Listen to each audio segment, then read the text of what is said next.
Hi everybody, it's Honest John again. The attacks in France were incredibly horrifying and tragic.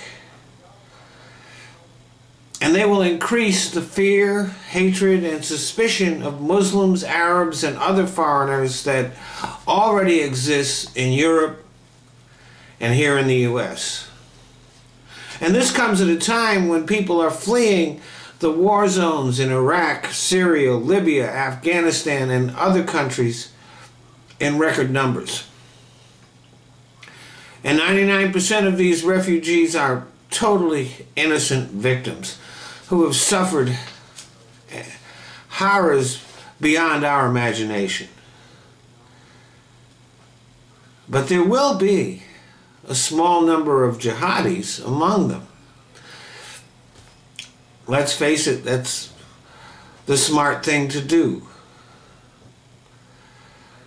So how do you protect yourself from the bad guys while at the same time taking care of those who really need the help? It's a difficult problem, made worse by the fear and suspicion that already surround these people.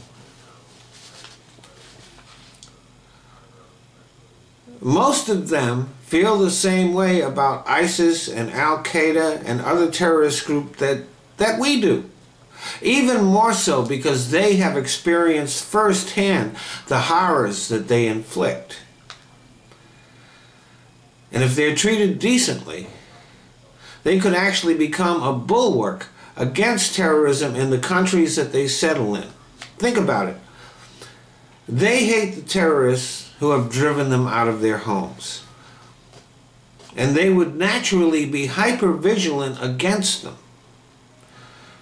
They might even be more inclined to report suspicious activities to the security forces and other authorities than ordinary civilians would be. But if they are treated like enemies with hostility and fear, they might become easy targets for radicalization. They're already traumatized.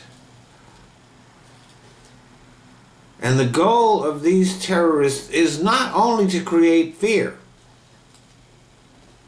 but to create suspicion and hatred and division too, to increase the divisions that already exist among us. Yes, they want to radicalize Muslims, but they also want to create radical Christians and Buddhists and Hindus and even atheists. Their goal is to make us more like them. Thanks for listening.